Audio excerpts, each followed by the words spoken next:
What's going on, guys? It's Jack with Jack Banks MMA, and today we are looking at some early betting ideas for UFC Fight Night Rodriguez versus Lemos.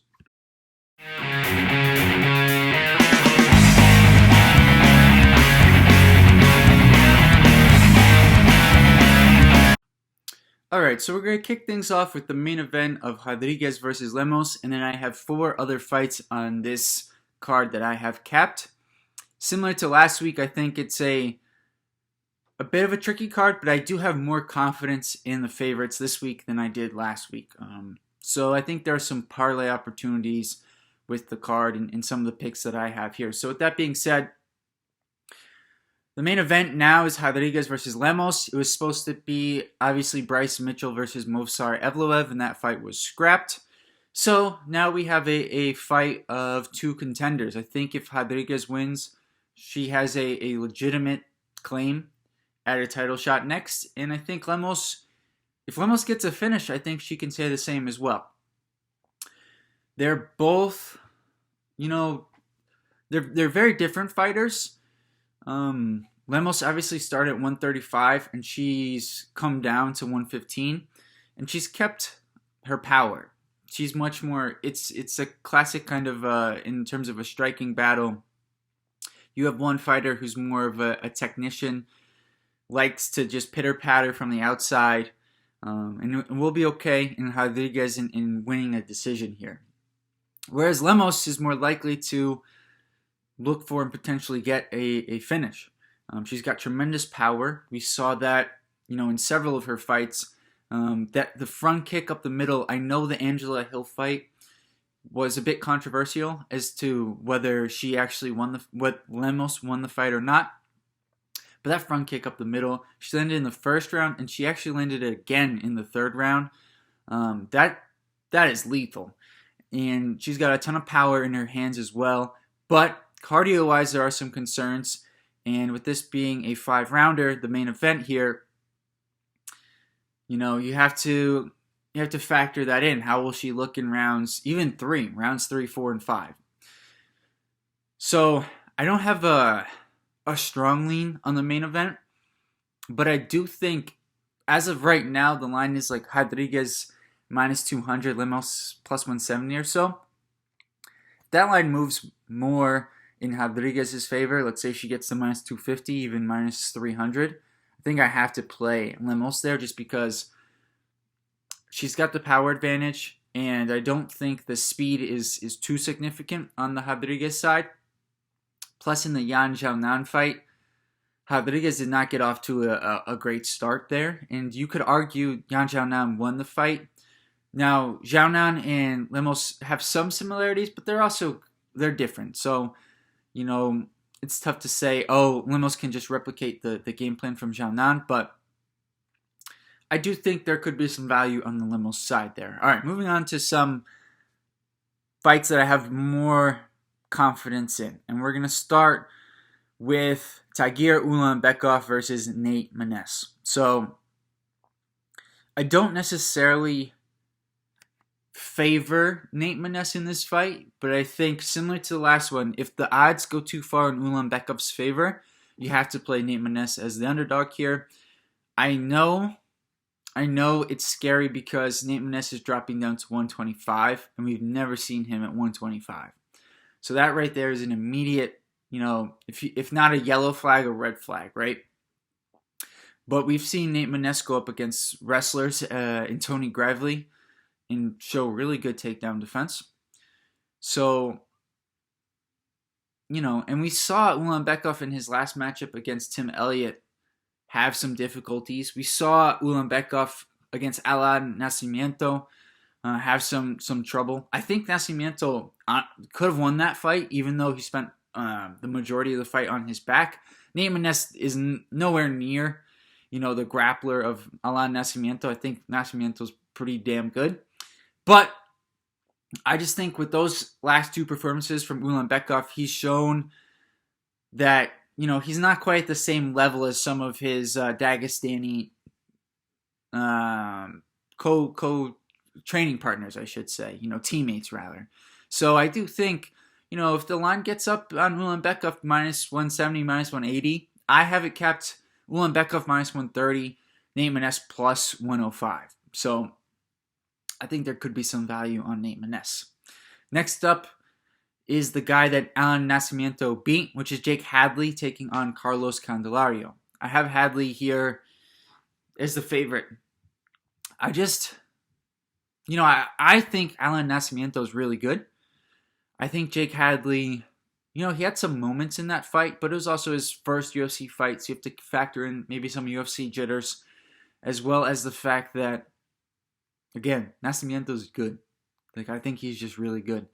And Candelario is just not on that same level. So I think Jake Hadley, if you can get him anywhere around minus 250, if you want to play it straight, I think that makes sense. And if you want to add it as a parlay piece, I think that makes sense as well. Candelario really struggled with the grappling of Tatsuro Taira, and I think Hadley can have similar success against Candelario in this matchup. I think Tatsuro Taira is better than Jake Hadley, but I think Candelario is not. He's a couple levels below Nascimento, and for that reason, I think Jake Hadley deserves to be, minus 200 favorite in this matchup. Next up is a fight that was supposed to take place a few months ago and was rebooked because I believe Shanna Young had some health concerns, if I remember correctly, and that's Miranda Maverick taking on Shanna Young. Now, first thing is this fight happened. It was an exhibition fight in the Invicta series, so it was, I think, a one-round affair. But it didn't matter for Miranda Maverick. She finished her within that one round. Miranda Maverick is much younger. I think she's arguably better. Well, not arguably better. She's certainly the better grappler. She's certainly the better wrestler. And on the feet, you can make an argument for Shanna Young, but I think, Miranda Maverick has been improving. And I think this is just a matter of time until Miranda Maverick gets this fight to the ground. And I think taking Miranda Maverick actually inside the distance makes sense here. I have her capped minus 400 to Young plus 320.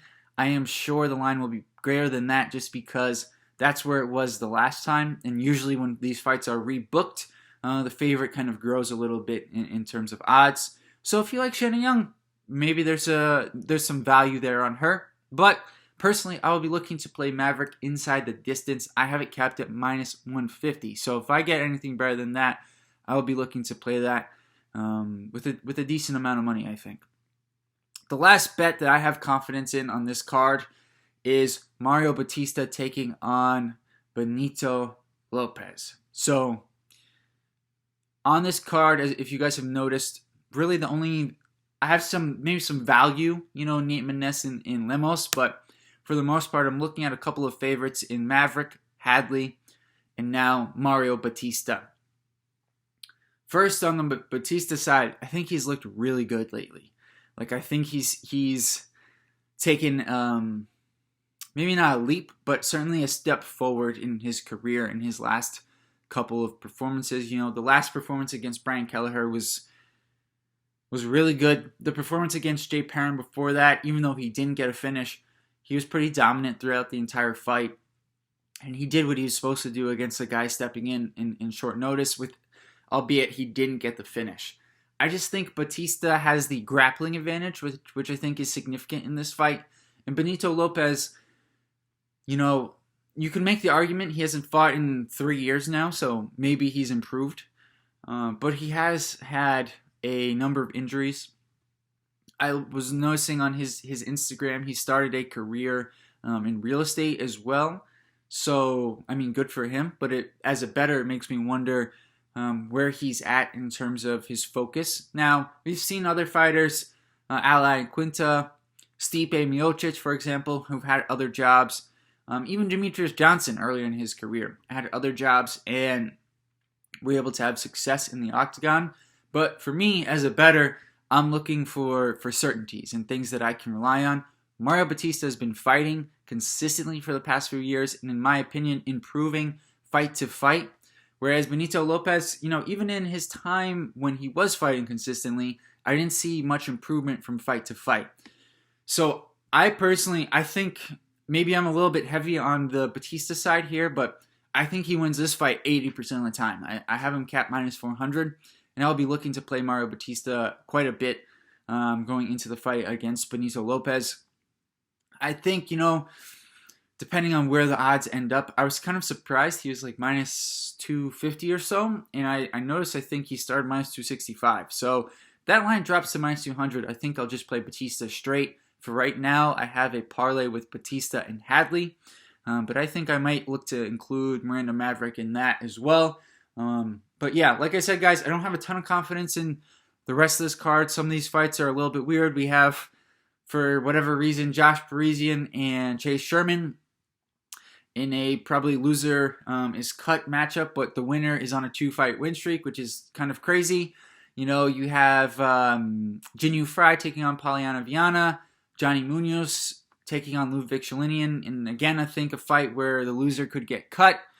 The last one I have on here is Ramona Pascal versus Tamiris Vidal, and I just don't have a lot of confidence in Pascal and Vidal. It's tough for me to say where she's at in her career. It's hard to find good tape on her except for the fight against Aileen Perez, and in that one she won by disqualification, so it wasn't a great look.